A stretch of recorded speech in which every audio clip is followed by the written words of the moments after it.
Hey everybody, I'm Dr. John Willardson from trustimplants.com. Today I'd like to go over a case, a very interesting case.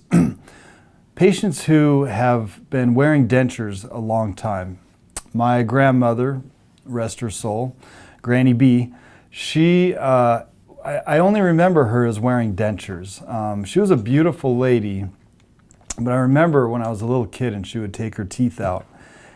And it just shocked me because her, now I'm used to this as I see it on my patients all the time, but her lips were collapsed in. She just looked old. She looked at least 20 years older when she would take her teeth out.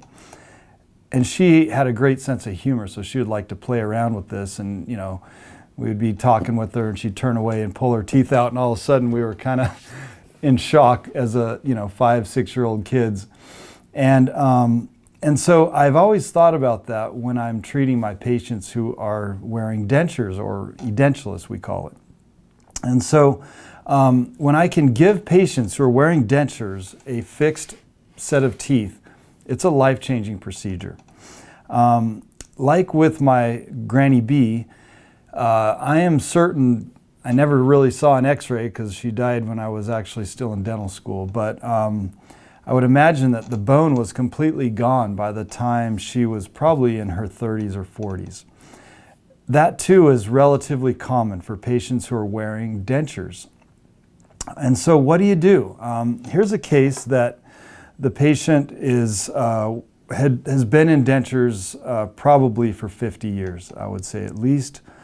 In the upper jaw, the bone is completely gone. And so this patient had gone to like 16 other doctors. Every single one of them had said she's not a candidate.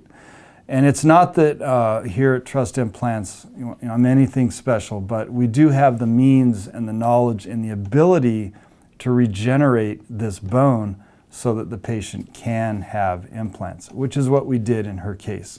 It just takes some planning and knowing the steps that need to happen in order to regenerate the bone. And so our sweet patient here who decided to move forward on this case, again, you can see the defect in the bone. If we were to look at an x-ray, and it's hard to tell on some of these x-rays because you have to kind of know what you're looking at, but right here would be bone, but there's none. And so let's go through this case. Here's a panoramic view. And you can see how thin the bone gets down here on the lower jaw. The upper jaw, there's literally no bone at all. We're talking in the front part of the upper jaw, probably 3 millimeters of bone at the most. And so I have to do a lot of bone regeneration, bone grafting procedures. And so how do I do that? So here it is looking like a bird's eye view at the mouth. You can see there's obviously no teeth and there's no bone. And this is a good example. So this is this model here, and you can see this is where the bone needs to be. That's where I need it to go, and we're talking about 15 millimeters of bone that we need to regenerate in order to place, at least a 12 or 15 millimeter, 13 millimeter implant. And so I've got my work cut out for me on this case.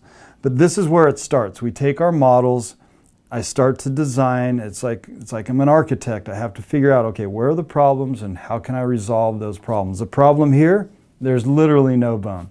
How do I solve that problem? I have to design her jaw and grow that bone according to the design that I've created. And this is the first step.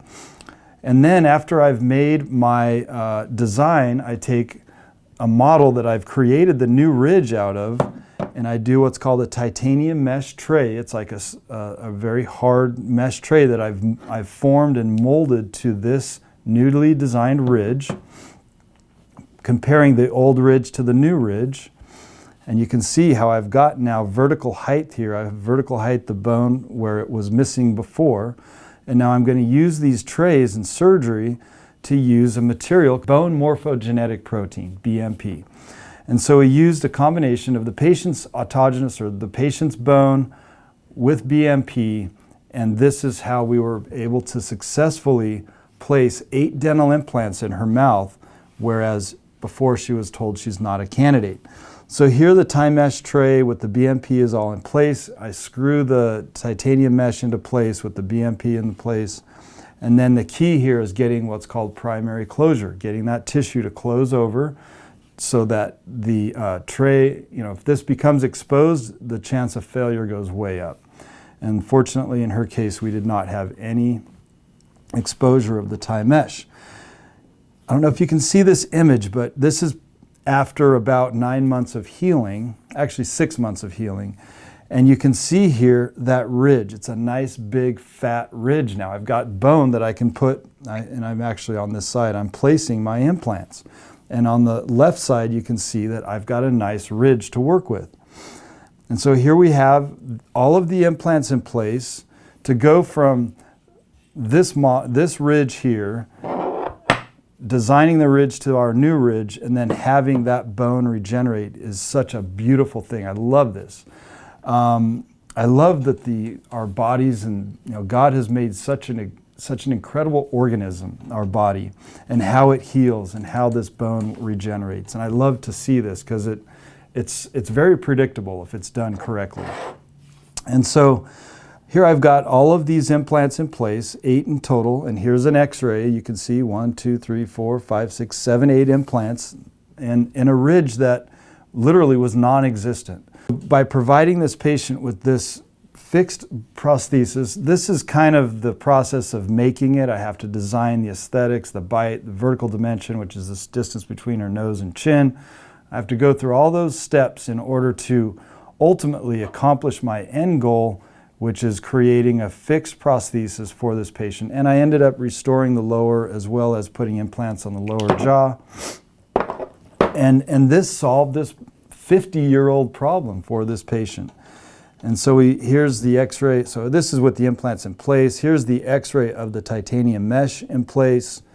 And then this is part of the process of fabricating the teeth to the newly designed ridge and placed implants. My advice would be to, if this is an issue for you and you're considering having implants done, my first set of advice is if you're wearing dentures, don't wait, because you don't want to get to the point where there's no bone left, because this is a very expensive bone graft. The bone graft alone is about $30,000.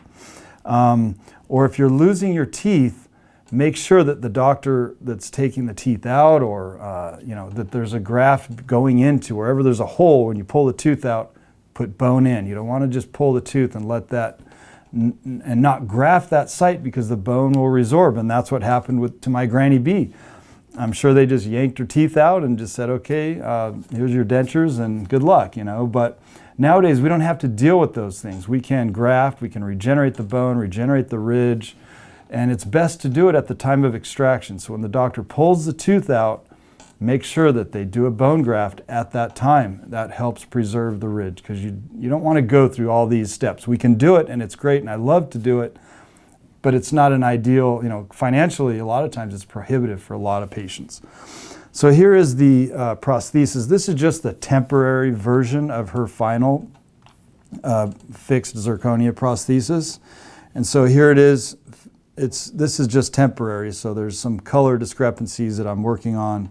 But you can see we are taking this patient from where 16 other doctors had said, sorry, ma'am, you're not a candidate for dental implants.